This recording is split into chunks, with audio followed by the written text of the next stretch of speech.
Assalamualaikum warahmatullahi wabarakatuh. Pada kesempatan kali ini saya kembali mengulas tentang beberapa jenis batu akik, yaitu batu akik fosil Gali Kelor, batu akik merah darah, dan batu akik Yaman Wulung yang sudah sering saya buat video sebelumnya, yang saya tunjukkan kepada sahabat-sahabat semuanya dimanapun berada, yang pernah saya buat video beberapa hari yang lalu, beberapa minggu yang lalu, bahkan beberapa bulan yang lalu. Ini juga sering saya buat video. Namun temanya kali ini adalah mengenai tentang tingkat kekuatan secara alami yang terkandung pada batu akik yang saya sebutkan tadi. Ya teman-teman, untuk jenis batu akik yang saya pegang ini, yaitu diantaranya adalah Yaman Wulung fosil Gali Kelor dengan batu akik merah darah. Beberapa hari yang lalu sempat saya sandingkan, saya jadikan satu setelah saya kasih minyak semuanya. Ini saya jadikan satu yang bertujuan dengan harapan saya ingin mengetahui tingkat kekuatannya sampai di mana secara alami yang terkandung pada tiga jenis ya. Ini bukan 4 jenis meskipun jumlahnya ada 4 tapi ada 3 jenis, yaitu fosil Gali Kelor, akik Yaman Wulung dengan batu akik merah darah. Tingkat kekuatannya itu kuat mana di antara ketiga jenis dari keempat batu akik yang sudah berbentuk cincin ini. Awalnya saya menaruh keempatnya ini dalam satu wadah, saya kasih minyak semuanya. Dalam kurun waktu 5 hari, saya sudah mendapatkan hasilnya yang terjawab secara alami pula. Jika kita saksikan bersama-sama, di sini sekilas tidak ada perubahan sedikit pun apa-apa ya. Tapi jika saya sorot dengan kamera dengan jarak yang lebih dekat dan lebih detailnya, pastinya sahabat-sahabat nanti akan mengetahui perubahan mana yang lebih kuat dan mana yang kurang kuat saat energi tersebut berbenturan, yaitu energi secara alami yang terkandung pada jenis batu tersebut. Baik, langsung saja kita saksikan bersama-sama detailnya dengan jarak dekat agar lebih jelasnya. Nah, inilah keempat batu cincin yang saya maksudkan tadi. Jika kita lihat seksama dengan lebih detail di jarak dekat, yang sebelah ini adalah batu akik Yaman Wulung. Ini kurang fokus ya. Nah, ini lebih fokus lagi. Ini Yaman Wulung. Terus yang ini adalah fosil Gali Kelor. Terus ini batu akik merah darah yang sering saya buat video sebelumnya. Semuanya juga sering saya buat video ya. Terus yang ini juga batu akik fosil Gali Kelor. Ternyata pada saat saya taruh bersamaan dalam satu wadah, kira-kira begini. Setelah saya kasih minyak semuanya dengan minyak yang sama, di tempat yang sama pula, selang waktu beberapa hari, ternyata salah satu dari batu akik ini ada yang kalah, yang artinya pada saat benturan gelombang energinya secara alami ada yang kurang kuat, bukan berarti lemah, tapi memang kalah kuat dengan ketiga batu akik ini yang selain saya pegang ini. Sedangkan yang saya pegang inilah yang kalah kuat teman-teman. Padahal ini batu akiknya bagus, mempunyai motif badar emas yang mempunyai nilai seni tersendiri. Seperti di video saya sebelumnya yang sering saya jelaskan, pada sebuah kualitas batu akik itu kalau kita mengarah pada sebuah energi, itu tidak memandang dari segi bagus tidaknya nilai seni atau keindahannya, namun dari segi kualitasnya. Padahal kalau dibandingkan antara sama-sama fosil Gali Kelor, ini fokusnya saya tata lagi ya, sama-sama fosil Gali Kelor, kalau kita melihatnya ini lebih bagus ya, ini lebih bagus karena mempunyai motif yang mempunyai, katakanlah mempunyai nilai seni tersendiri. Sedangkan ini cukup elegan, tapi kenyataannya ini yang kalah kuat. Sedangkan yang ketiganya ini lebih kuat dibanding yang ini. Ketiganya ini lebih kuat. Ini fosil Gali Kelor, ini batu akik merah darah, sedangkan ini batu akik Yaman Wulung. Baik, ini saya akan taruh di sebelah sini ya. Ini yang kurang kuat, akan saya tunjukkan detailnya, akan saya tunjukkan efeknya.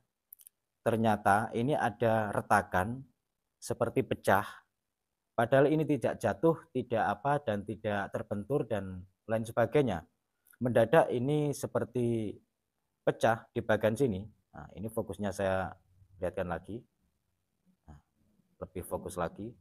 Nah, ini pecah teman-teman. Ini retak. Padahal kalau kita lihat di bagian bawahnya ini tidak ada retak sedikit pun, tidak ada pecah sedikit pun. Atau mungkin kurang jelas, saya perjelas lagi. Nah, ini saya perjelas lagi. Ini di sini ada retakan ya. Jelas ya? Ini agak kurang jelas atau mungkin lampu flashnya perlu saya nyalakan. Nah, ini setelah saya nyalakan lampu flashnya lebih jelas lagi. Di sini ada beberapa bagian yang retak-retak. Nah, ini retak terlihat jelas ya. Ini retak-retak ini. Bagian sini juga retak.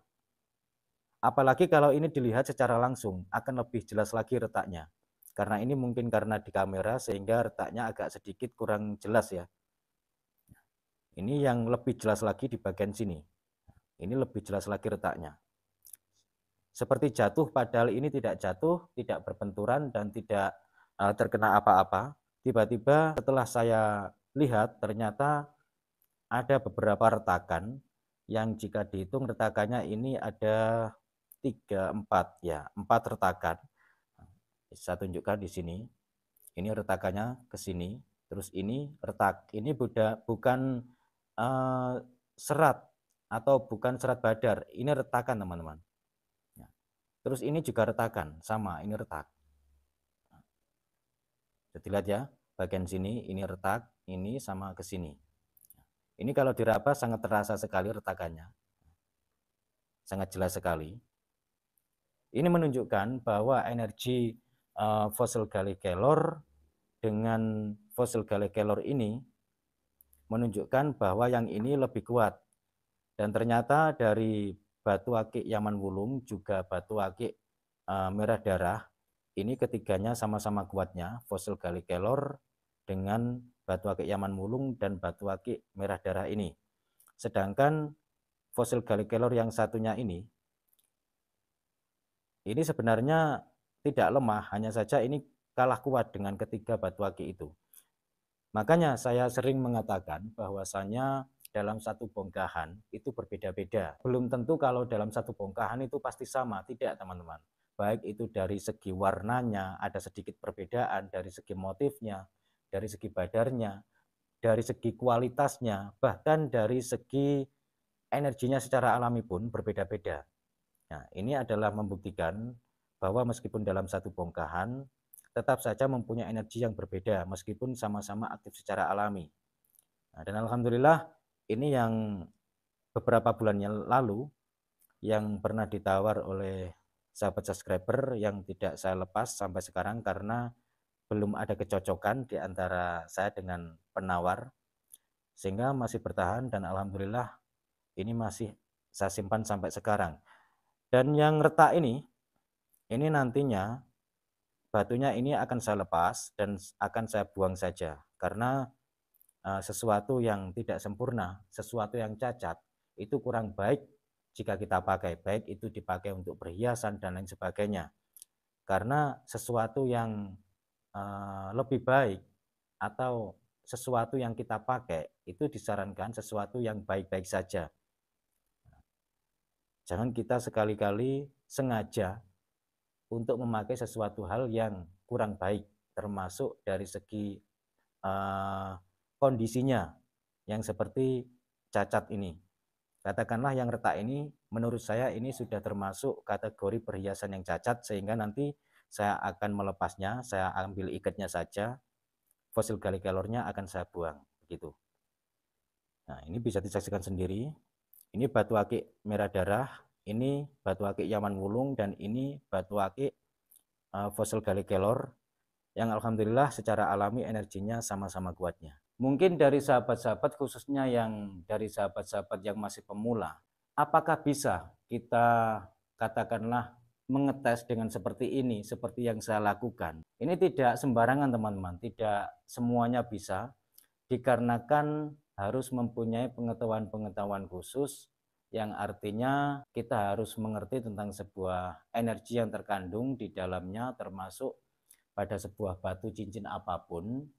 Meskipun di sini saya juga masih belajar, tapi alhamdulillah saya sudah bisa menerapkan, setidaknya membuktikan kepada sahabat-sahabat semuanya dimanapun berada, bahwasanya energi pada setiap benda itu ada, khususnya pada benda yang dianggap bertuah seperti batu akik dan lain sebagainya. Ya, dalam pertemuan kali ini cukup sampai di sini dulu, kurang lebihnya saya mohon maaf, semoga bermanfaat. Wassalamualaikum warahmatullahi wabarakatuh. Rahayu, salam budaya.